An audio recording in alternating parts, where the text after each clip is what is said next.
Hello. So we're kind of feeling pressed the. Oh, where's the feedback coming from? I'm not sure. I think it's gone now. Okay, I actually had pressed the countdown, and then I forgot to press go live. So we're kind of giggling here. Whoopsie! Hey guys, welcome to our live Sunday show where we do interviews with special spiritual guests. I'm still getting a lot of feedback though. I don't know where this is coming from. Are you playing somewhere else the video live? Maybe on Facebook. Possibly, but it's not showing up on my screen. So, Seems okay now, but I did hear it a little bit too. Yeah. So, Brandon, how are you?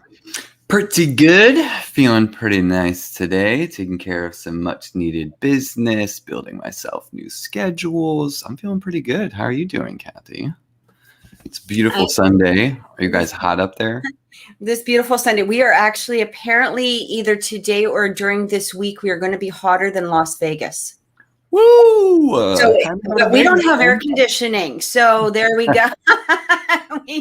we are, some houses do. I mean, don't get me wrong. It's not like we're, a completely deficit society up here or anything like that. It's just that, like my house is, probably 40 years old. So we don't have air conditioning. I got to put it in, obviously, with this heat that's coming through. I'm doing good. I'm doing really good. Busy. So if you guys are watching this from the Oracle Intuitions channel, make sure that you, first of all, subscribe. But second of all, check out all of the weekly horoscopes that we had from last week. I also did a twin flame reading for the full moon in Capricorn, and all of the weekly readings, the zodiac readings, will be coming out throughout this week as well. Probably some other little videos. If you guys want to book a personal reading with me, you can do so by contacting me at oracleintuitions.com or on my Facebook and my Instagram pages. You can contact me there.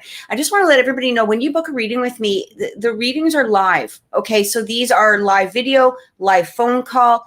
It's an hour-long session, and we can, we either, depending on your comfort level, we can do video or phone, okay? And this is anywhere in the world. So I have many international clients. So where you're located is of no issue.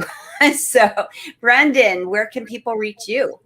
Hop on over to thedreamteacher.com. Set up an appointment there. Check out what I offer. Download some hypnosis. Send me a message. Whatever you need, you can find at thedreamteacher.com to connect with me. Perfect. Guys, thanks for joining us today. Hey, Cathryn. Hey, Chandra. How are you guys doing? It's good to see you. Thank you for joining us. We are going to be bringing on a special guest. Now, our guest has been with us before, and we just had such a fantastic and fun time. We had to bring her back because not only is she a very special friend to me, she's a brand new special friend to Brandon, and we just absolutely adore her. We are going to be bringing on Maura Penn. Maura is an artist. We love this word, a creatrix, writer, and a practicing witch, and also the host of her own podcast show. So let's bring on Maura and say hello. Hello, gorgeous lady. How are you? Hello, gorgeous people. I'm well. How are you? Doing good. Are you suffering the heat in your other side of Edmonton? Indeed, I am. And more so because I am in my bedroom on the second floor. Me too. Yeah. Me Who too. does that? I know.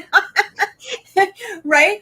That's where my recording and tarot room is, and I tell you, it's like a mini little broiler in here. It's like it's like I turned on the air fryer in my room. I debated whether makeup was even necessary.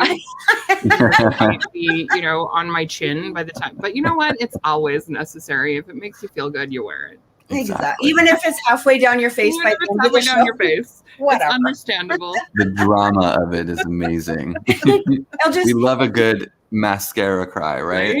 Right. Well, that's just it. If we feel like there's an important, like a topic that makes us sad, hey, we're fitting right in. So we're good to go.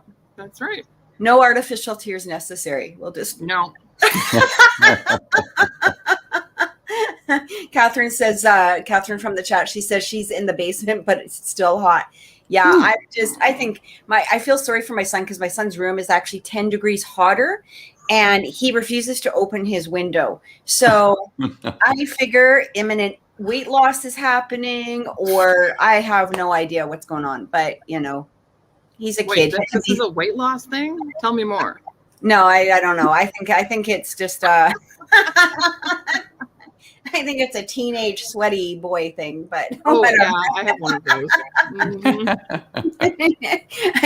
I think that's just what it is. Hey, so Moira, so a few years ago, I was actually on your podcast, the Unrefined Mettle, and we had so much fun. We had so much fun doing that. Can you tell us a little bit about it? Because you guys have some pretty crazy topics that you bring on, and yeah, let's tell us a little bit more about it. Sure. Well, it started, my best friend Kate and I had been sitting in her living room for 10 years having conversations, and we would make notes. Like, we had notebooks filled with notes, and we were like, why are we not doing anything with these notes? And so, of course, each of us in our own right suffers from imposter syndrome. And I was very, like a big fan of podcasts. So I was like, I can't do that. And then the more I thought about it, the more I was like, you know what? Yes, I can. Right. So Kate and I started, I think we launched our first episode in January of 2018.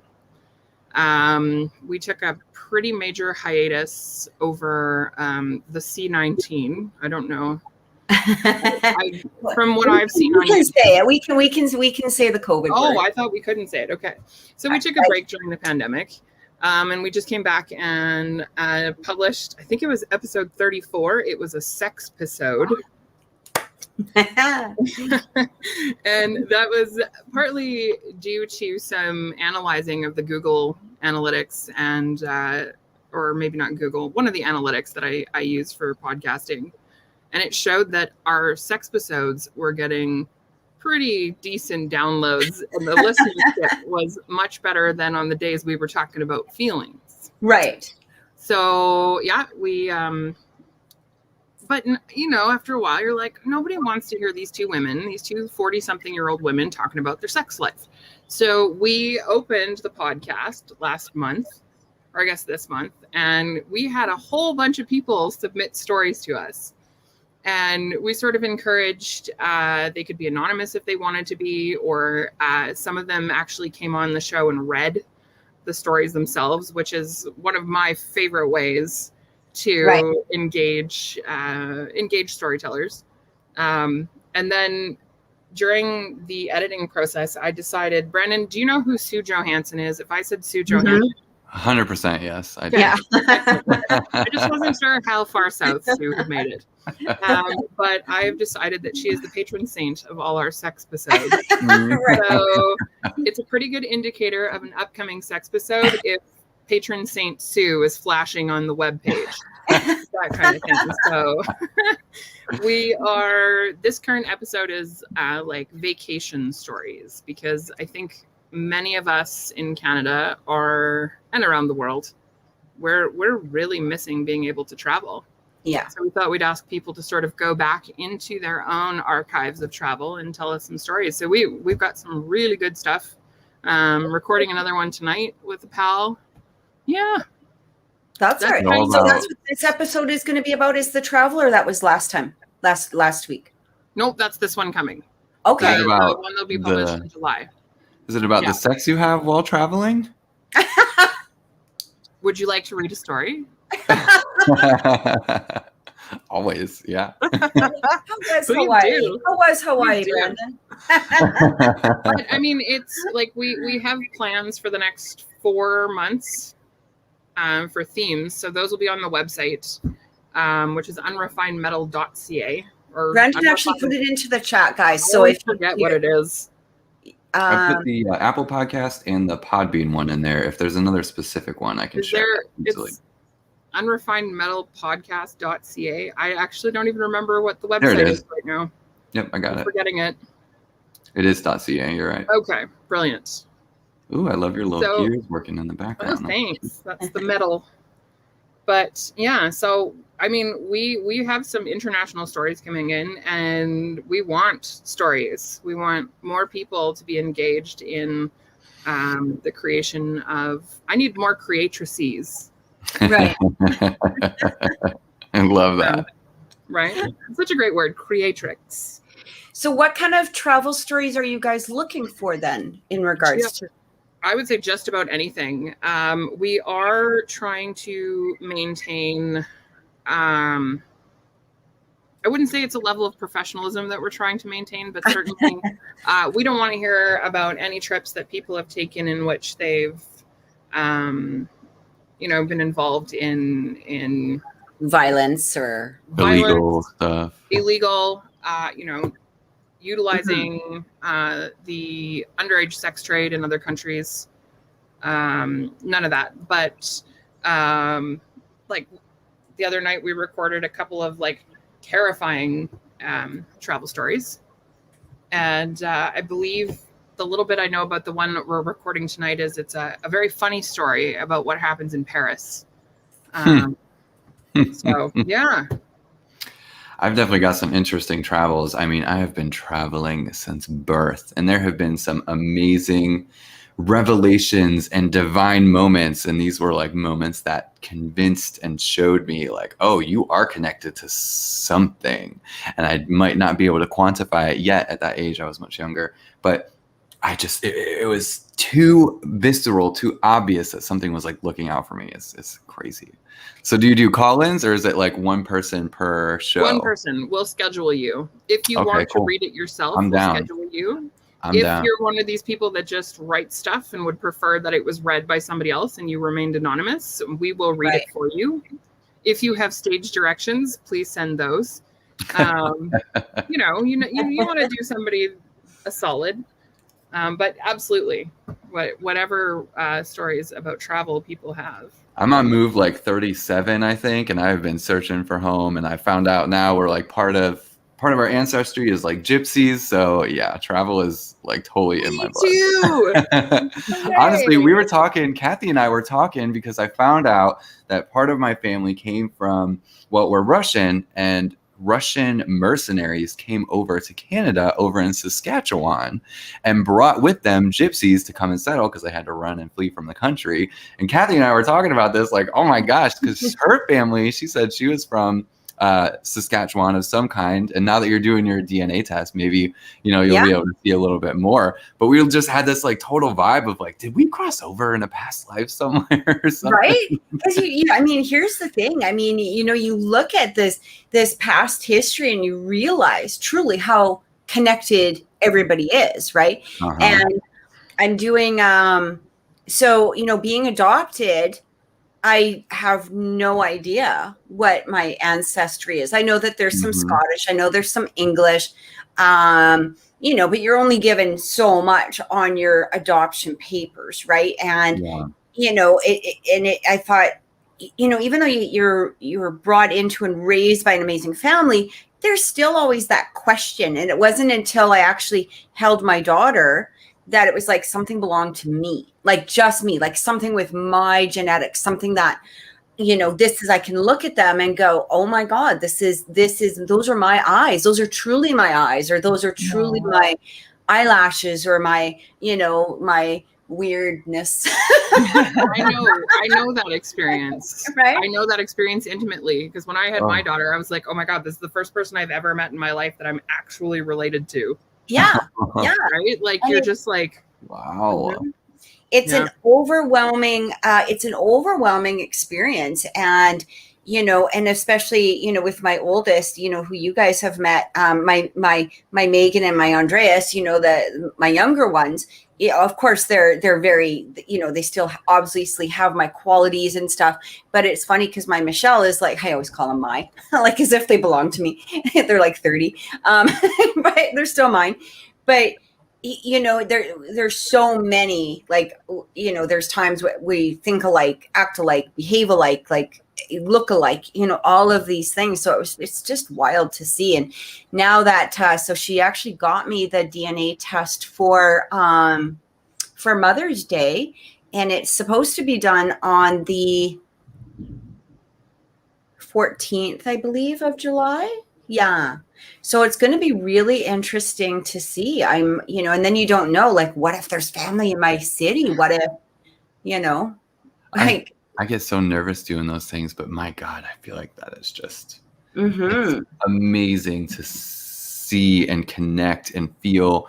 I don't know if you've ever done any kind of meditation where you try to visit a past life or something. It happens so often that people will experience visions or personas that do relate to their own genealogy, right? If they have French in them, they might have some kind of past life memory being in somewhere in France, or Mm-hmm. I find that so enthralling. And speaking of past lives, I just watched this movie last night called Infinite. Oh my gosh, very, very cool. It's very well done. It's with Mark Wahlberg and the guy who's also in Doctor Strange. I can't remember his name, nor can I fully pronounce it. Oh, Benedict Cumberbatch. No, it's the other wizard guy who kind of disappears, and he goes a little rogue at the end of one of the movies. But regardless, he's a great actor. He kind of yells a lot. But the concept is so great, and how they travel through all these different past lives. It is very, very, very well done. I loved it. So highly recommended. If you've seen Sense8, it kind of gives me Sense8 vibes. Absolutely. And that's another one you have to watch. Sense8 is incredible. Have either of you watched that? Sense8, I have. Yeah, Sense8 is really good. Actually, I find it's very interesting. Speaking of sex positive, so true, right? So true. It's like you got to watch it, Moira. It's amazing. You will love it. I'm certain that you will absolutely love it. Okay. Hands down. At least get to the 4th episode before you decide if you like it or not. Okay. Number 4. And that's for everybody, because honestly, I'm actually a moderator of a Sense8 like global group, and it is like this whole thing that took over. Honestly, to me, it's like the only show that like matters. And I know I say that with a lot of weight, and I say that to somebody in theater, but it's like it is that incredible. You'll know exactly what I mean when you see it. Huge advocate. If everybody watched that show, the world would be a better place. 100%. Okay, that's all I'm going to say about it. That's all I'm going to say. So here's a question for you, Moira. Do you have a travel story that you could share with us that you may not be putting on a little Unrefined Mettle tonight? Give us a little taste. Okay, well, the one that I am sharing is probably the funniest one in recent times.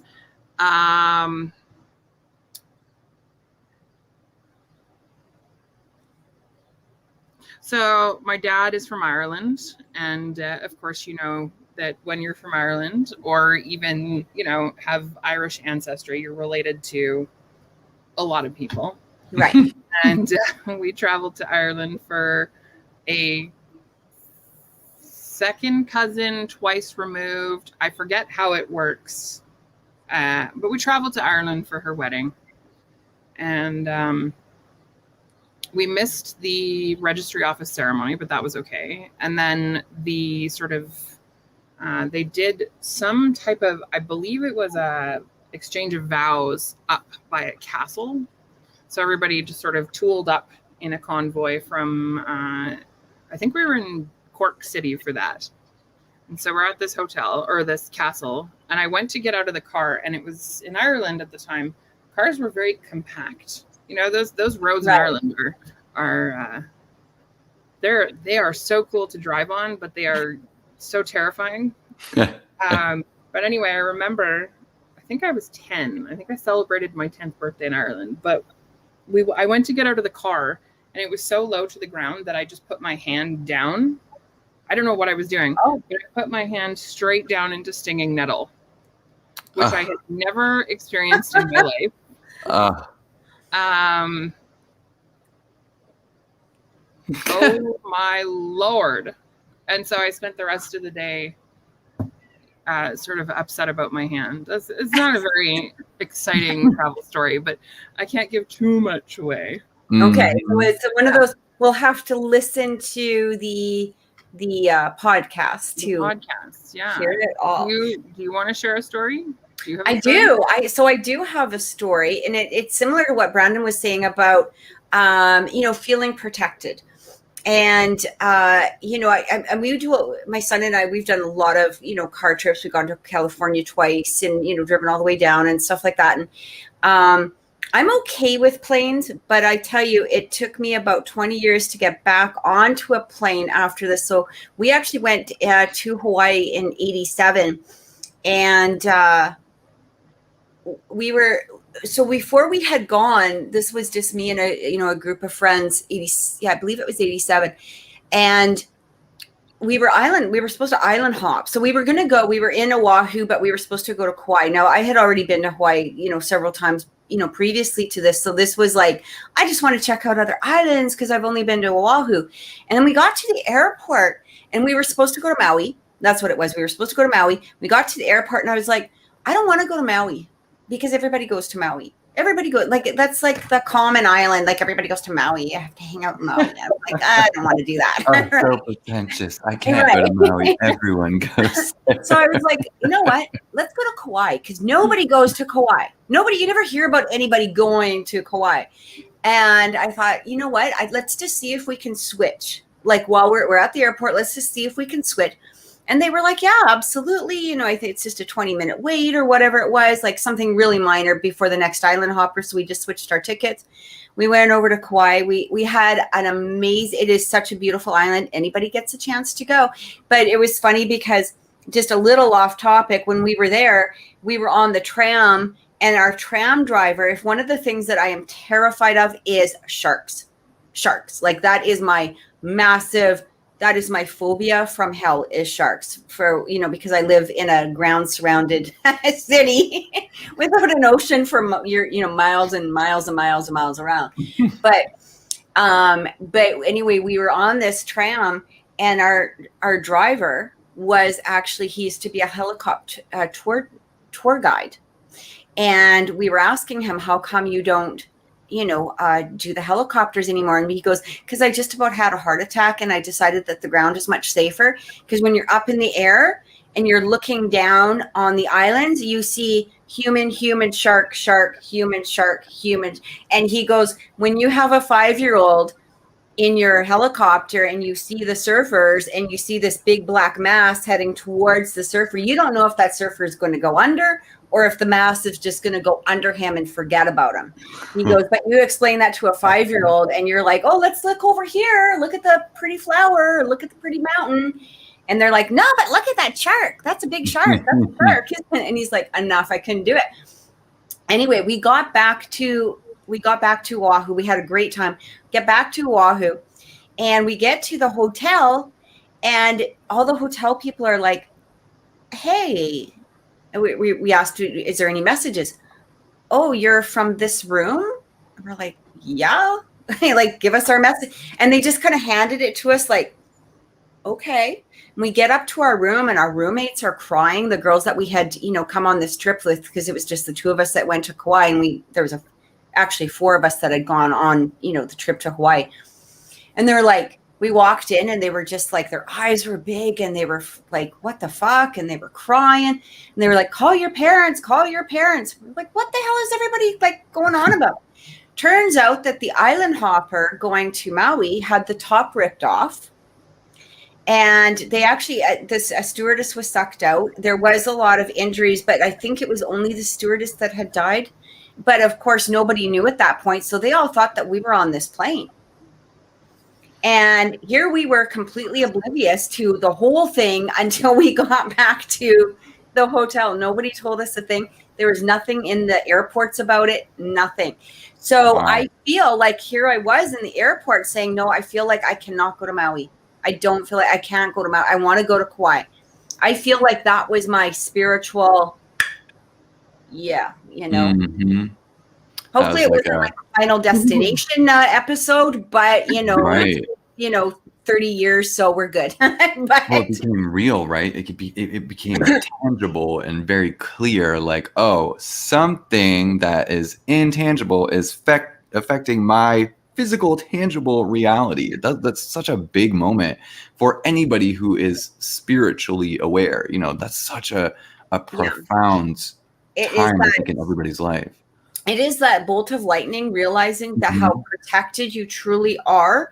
And I mean, the only thing is getting, I mean, thankfully this was still in the 80s where you could get, pissed drunk and still get onto an airplane to go home, because we had to come back to Edmonton. And the only way that you were getting me back on the airport was like incoherently. So that's pretty much what I did, thankfully. But that literally happened to me yesterday. I was driving out. We were going to go out and hang out for late dinner.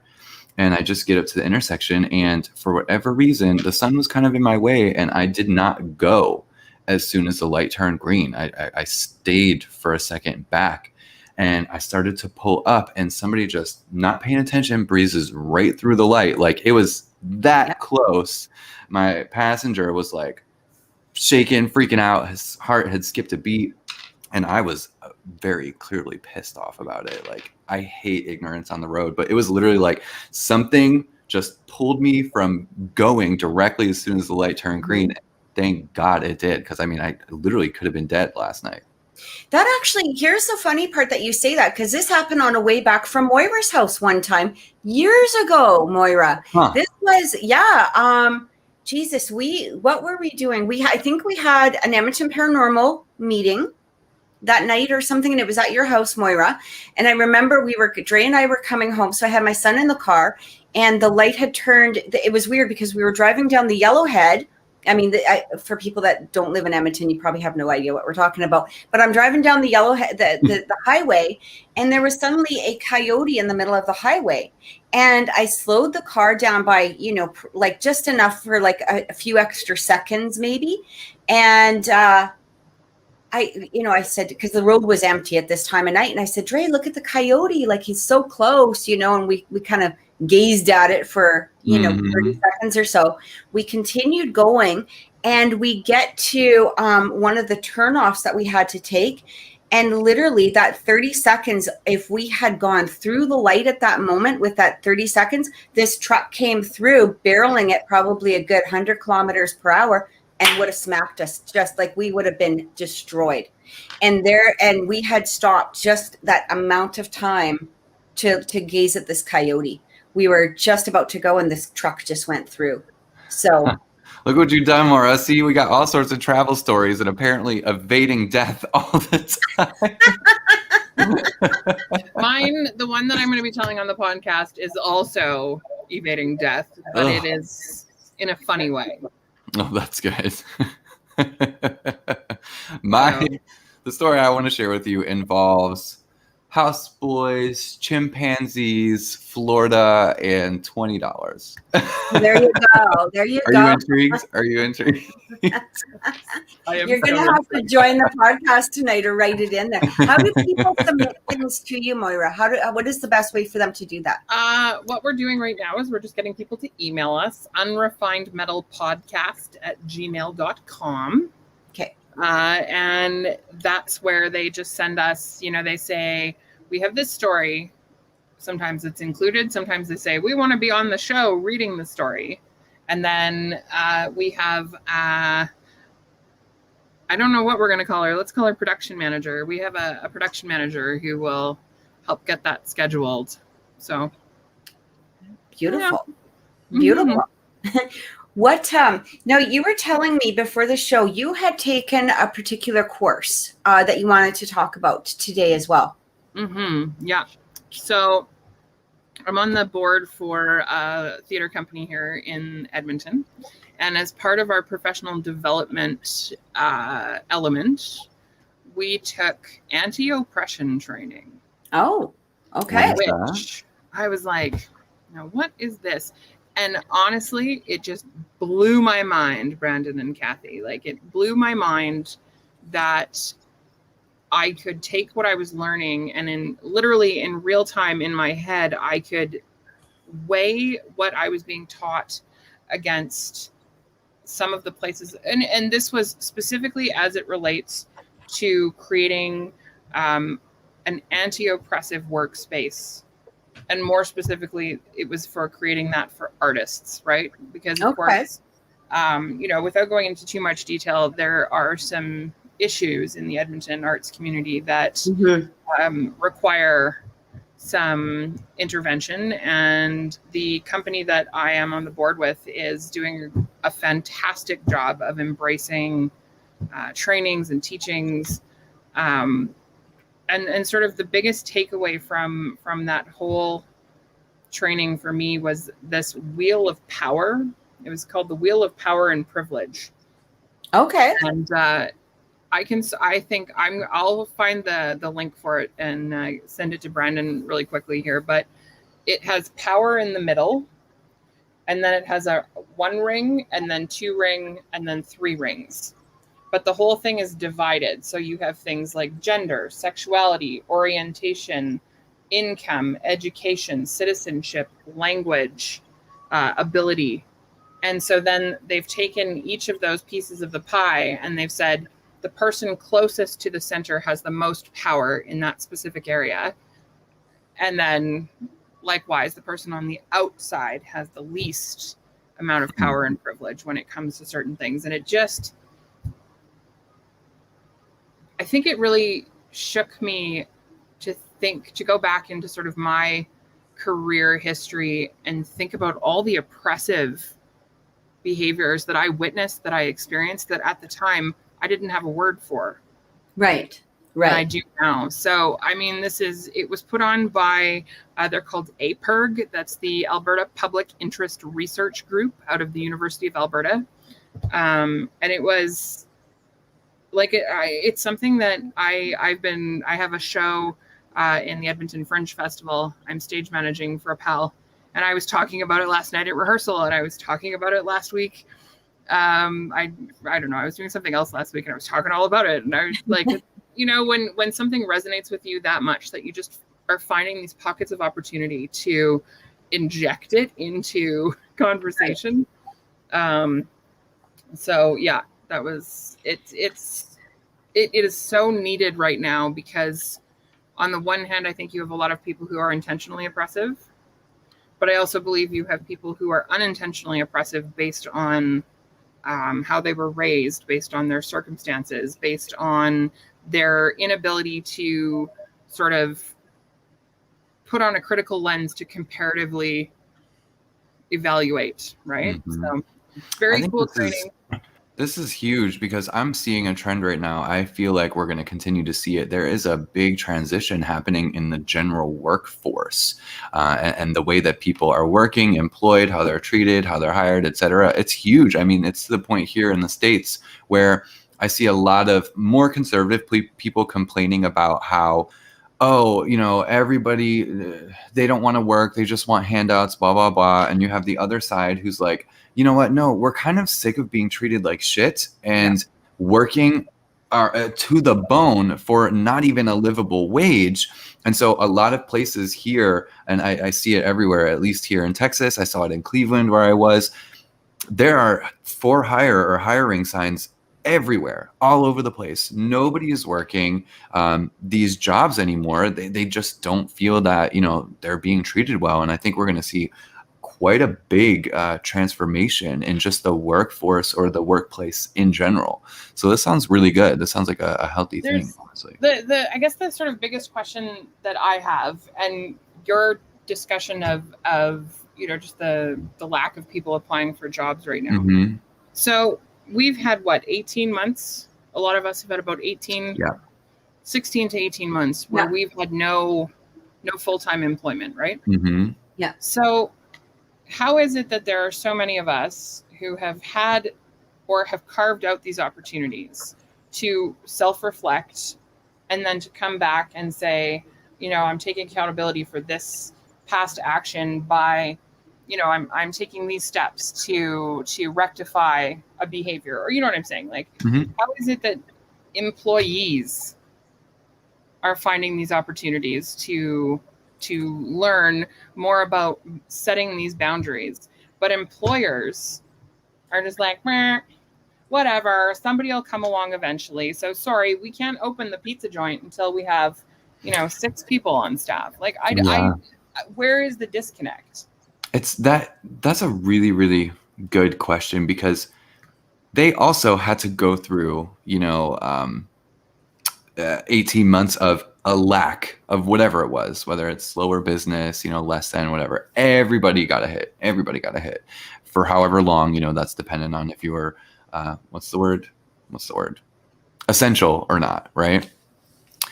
But I feel like my theory to this question is the employer themselves, they do operate a little bit of a different mind frame, right? It's more capitalist focused. It's more, positive and negative, debits and credits, etc. And them viewing people as assets. And now they have to also view them as liabilities. What if my employee gets somebody sick, that comes back on me, etc.? It does seem like there's more of a disconnect with the humanity of the employees, because it's been drilled into us to be like, hey, your neighbor, they could be sick, they could be bad, right? So we have to be accountable for them, because if somebody gets sick in my store, I'm held responsible and liable. Yeah. So I could see bigger walls coming up with that more capitalist frame of mind of like, I need to protect my investments and not be a liability. Well, and I mean, it goes down to, I think that there obviously needs to be this expansion, let's just say, of all-inclusive employment. I mean, basically, we have to get rid of this. I only hire females. I only hire males. I only, black, white. I mean, obviously, this it needs to be based upon experience, qualifications, who is right for the job, based upon what they can bring to, a place of employment, obviously. Or do they have that ability to be able to be trained for the for this employment, even if maybe perhaps they're lacking experience, but they've got this great personality and they're going to be an obvious benefit to, and they get along with everybody. Right. But I do feel like, I mean, one thing that we have seen throughout this year, unfortunately, is a lot of this, I want to call it the cancel culture, right? Where as soon as something happens, it's a huge group that is jumping on top of, whether it's an employee or a person, a website, whatever it is. And immediately there's no recourse for that person to explain the actions or explain what happened, or to give that other side of the story, no matter what it is, because of this this huge, massive cancel culture that has jumped on top of them. And I mean, there's always that, their side, your side, and the truth. And people aren't allowing the both sides to come out and be explained anymore. It is literally just taken as, well, I don't like this. They said this to me. Bang, boom, that is it, done. And, whoever it's opposed against does not have that opportunity to give their side of the story, or to get even the benefit of the doubt anymore. So there needs to be a definite change within the employment industry, I think, all around. Yelp hasn't helped, and hey, that rhyme. But I mean, if you look at Yelp, all you need is a good 100 friends. If let's just say you went to a place and you're retired, and I mean, I used to work for Kinney Shoes. This was years ago, and I'm so grateful that Yelp wasn't around. I'll just give you an example, because this is even before I had kids. But I used to work for Kinney Shoes, and one of their policies was, you could basically exchange the shoes at any time. So we had people that were literally bringing in their shoes from 40 years. Oh wow! They bought them at Kinney.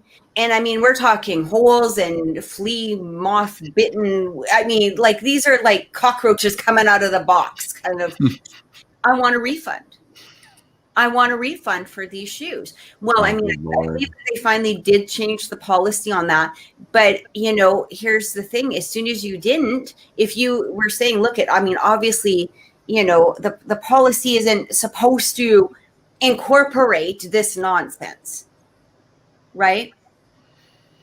But nowadays, if we had the internet, which we did not have at that time, can you imagine what that poor employee would have to go through? I feel like, or the business or the company or whatever it was, because all it takes is that one person that says they're not honoring their policy, they're not honoring this, they're not honoring, and it becomes a massive, without that company being able to explain anything. it feels like a mixed bag here. I mean, I think every single one of us can relate to the idea of being effed by the man, Right. by some sort of job, poor boss, industry, what have you. I think we've all been screwed over in some way, shape, or form. And it seems 100%. like Yeah. the employer or the CEO or the boss, it's as if they may have more power. And this is kind of what you were talking about, Maura, about the anti-oppressive. That person has more power over you, therefore you are at their whim, you have no power, you have no sense of control, etc. And I feel like what is trying to happen is just a balancing of scales for accountability. There needs to be that balance of scales for accountability, Right. both from the employer, but also the employee and the public. Like, it can't be but we got to work together, right? Right. I also don't think this is new, though. What's that? I also don't think the sort of we just came up with a term for it, right? Now it's cancel culture. This isn't new. No, it's been around for a while. I think though that what I'm seeing more happening now, especially up here, is you get minority communities and minority groups who are like, F that. We are not putting up with this anymore. We are fighting back. And all of a sudden, I mean, we are experiencing this unprecedented rash of violence against Muslim women in this city right now. Really? It's bananas. They are being attacked. Like, it's just bananas. And it's like... For any reason in particular? No, most of them are wearing hijabs, and they're having the hijab hold on. Like... That's just it. People are afraid of what they don't know, right? So when something is covered or masked, you're going to physically attack somebody to cancel them. Like, what? No, these Islamic groups are going to start fighting back, and they're not the ones at fault here. Yeah. Right. I mean, in these specific instances, they're not the ones at fault. Right. But right. Social media is a dangerous thing, though, right? And that's exactly it. I think social media right now is becoming almost a it's becoming a weapon. It's becoming a weapon. Yeah. Like, in some manner, it is becoming a weapon. It can give the insight in the positive way to the things that need that positive insight. However, as we've been watching, throughout this last year, not only, with the elections and, all of these, all of the issues that we've been dealing with, it can become absolutely a weapon. It's just a different tool. I mean, even, over this last year, or let's just not even bring it into the last year. Let's bring it into the last 5 or 10 years, especially with the internet, where we've had unprecedented amounts of teenage suicide because of harassment on social media. And people aren't being responsible either way with their remarks. And I mean, let's go into a little bit of a controversial topic, but look at the vaccinations right now. I mean, I'm seeing people that are calling others deplorable pieces of shit because they're not getting their vaccination. We've never had that in our entire life. And I mean, that's not correct, or vice versa. Like, people that are saying, oh, well, you're an idiot for getting this done. What happened to that free choice either way? Or what happened to just having that open, dialogue instead of just jumping? Nobody's listening anymore. We just have to get our opinions out and damn everybody if they're not listening. And I feel like, in general, the internet isn't being responsible, or the people on the internet are not being responsible. Say we three on social media. Right. I kind of described this recently to friends of my parents, and I was like, I feel like what we're seeing right now is we're seeing alternate forms of living reality, and we're seeing, I compare it to, we've got people who live on the land people, and people who live on media, like the internet people. And so you can feel where they're grounded. You can feel the energy of where they're grounded. If you're, kind of psychically tuned in or intuitive, Right. Another land person when you feel them. And meet them. You know what I mean? I love when you say that. I love that term, land person, right? They are of the earth.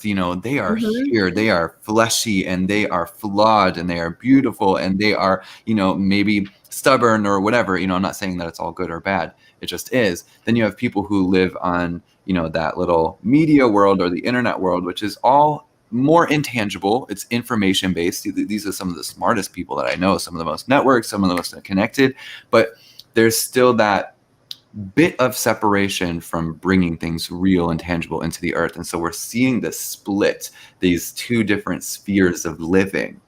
And it's like we were both for a little bit, and now we're like slowly separating more and more and more, where people are kind of dividing themselves into which layer of reality really that we're kind of living in. It's so interesting to observe, and especially to be part of both of it. It's kind of cool because you get all the different, I don't know, I'll look through my social media feed and I have everyone completely opposite and meshed, and I've got the haters of one side, the haters of another side, lovers of both. It's interesting to see all the that's like my Facebook ground. Too. I have like it's all over the place, and I'm okay, I feel like that. We should be living in those middle grounds. You should see opposing points of view. You should see each side of the coin. Maybe that's like all the Gemini in my chart thinking that way, because I like each side of a situation, or especially a confrontation. Like I will absolutely listen to both sides. No, and I think you make a very good point that being able to glimpse sort of, especially in things like politics, religion, right? The more divisive content that you come across on social media, where people are, they really are one side or the other. But my challenge for people who love that, I don't know, it's just not something I'm necessarily prone to do, is I'm not going to jump into something, I prefer to just sort of sit back and watch it happen. Yes. So, I mean, it's even created that voyeuristic see it evolve where it's going to go, right? Right. So it's kind of, there are times when I'm learning, right? Like I'm developing this voice, and I'm like, no, you know what? That was a totally inappropriate thing you said. But I Kathy and I have a mutual friend who I spanked hardcore. I think we both did that day very, very loudly. I had a lot of people. I had a lot of people come to my rescue. Yeah. And I'm so blessed to have that many people who just jumped on him, and I just kept going in this sort of spirit of teaching, and I was very calm, and I was writing paragraphs, and he was just getting more and more defensive, and why don't you just go create a Facebook group and hate on me in private? And I was like, what? What? So in those cases I feel the need, but I don't, but sometimes I like being a voyeur. That's really great. That's great advice, honestly. It's like, if you, one, are uncertain yourself, or two, if you're afraid of, voicing your opinion and you don't want to cause offense, sitting back and just watching, it will let you absorb that much more because you're not as fully attached. We can all agree that we can give the best relationship advice to somebody, but the minute that you're feeling those exact emotions, you don't know what the hell to do. It's a total different scenario when you're feeling it all. Yeah.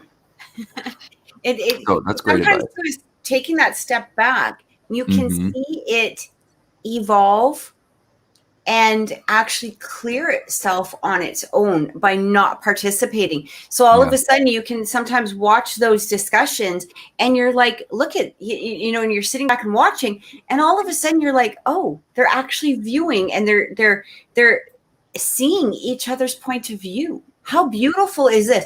Now they're having that understanding of what this person thinks and how they feel. It may not be a complete agreement, and that's perfectly okay. But it's that it's watching them open up to the listening as opposed to the just participating. Yeah. You're speaking to my soul, Kathy. You're speaking to my soul. My God, when people come together, I don't care what it looks like, as long as it's not doing harm to people. When people come together, and then if they have a realization with each other, oh my God, I'm in love, pure love. a lot of it really is truly removing that part of that ego too. We have to remove that ego and really look at somebody's, point of view, or look at where, very similar to what your class, Moira, where we look at oppression. I mean, let me look at this person's point of view and see what their perception is towards their situation or the issue of this topic. Let me have a deeper understanding where they may be coming from. Yeah. Well, then the message, of course, is that in order to dismantle these oppressive, systematic, abusive kind of environments, behaviors, organizations, you need to intimately understand how it got there. Right. So you have to kind of put on your second and third skin in thick mode, and you just have to be like, okay, I have, and I mean, the thing that I always say is that when I'm sort of looking at something through a critical lens, if there's the chance it might impact me negatively, I always think, okay, so this is coming from somebody who is working from a place of ego or working from a place of self, right? And then I get to sort of, but I mean, that in and of itself is a lot of work, right? You have to sort of have that lens constantly, but it's good training. This is incredible. And just to kind of tie everything in, this is what spiritual work looks like, making it real, the sources, the morals, the connection and lens that you have, Maura, and bringing that to a tangible, real thing that's happening for all of us all the time. We all have to have a job in some way, shape, or form. This is transformation, and transformation is essentially a spiritual component. Is what we're doing constantly with our clients when Kathy and I, work in a psychic capacity. We're allowing that space for transformation. We're showing them different insights. A very Plutonian energy, very Pluto word that I kind of associate that with. But it's huge, and that's exactly the generation that I feel is coming up right now. That would be the people, I can't remember the years, but it's a Pluto and Scorpio generation where we're kind of dismantling all the stuff that didn't work, and now we got to rebuild in a better way. And so this is that spiritual work. It's that intensive introspection. It's that the review, the digging up the crap and replacing it with something better. This is that kind of stuff. So I just wanted our listeners to know, it might look like politics, or it might look like, rules or something boring, but trust me, this is the deep stuff, and this is the stuff that matters. And this is the stuff that is going to carry on and help rebuild and restructure generations. If we can, again, remove the ego from whatever perspective you're looking in on, and have that understanding towards each other and moving forward. Yes. Yeah. Maura, you always engage us with such deep conversation. I love it. Sorry, I was taking tons of notes. No, that's great. Yeah, we appreciate it. I hope you'll come back. We love having you on. We love having these conversations with you. You always enlighten us in some miraculous way. I am always enlightened by you too. So I love being here. So thank you. And I appreciate anybody who sits through and listens to me pontificate about the various things that I'm passionate about that are perhaps somewhat, subversive is not the word, but, not always mainstream, but I think should be more mainstream. Absolutely. So I'm just going to contact you or to listen to the show. Again, the Unrefined Mettle guys, we did put it into the chat comments here. Make sure you check it out, because honestly, it's such a good show. It is such an amazing podcast. You gotta listen. You gotta take that time and immerse yourself into it. I'm using the word immerse, just like you. I am a copycat today. It's a labor of love. So anybody who listens to it and reaches out is, we're so excited to talk to people. So yeah. Thank you so much for being on the show. Brandon, where can people contact you? thedreamteacher.com. Shoot me a message, send me an email, set up an appointment, all at thedreamteacher.com. Perfect. And if you guys want if you guys want to book me for a reading, make sure you contact us on Wednesdays or watch our show on Wednesdays at 6:00 p.m. for our free readings, where Brandon and I go on and we do free readings for our viewers. However, if you want a personal reading with me, you can contact me at oracleintuitions.com or through my Facebook and Instagram page at Oracle Intuitions. Don't forget to watch the weekly zodiac readings that will be coming out starting tomorrow morning. And make sure you subscribe to the channel, guys. Your support means the world to us. And it brings us up on that YouTube algorithm and allows us to keep doing these amazing and wonderful shows. So, and once we get 500 subscribers, there's going to be a free reading to give away. So hit that 500 subscribers. A free 1 hour reading for, and all you have to basically do is show that you have shared the show.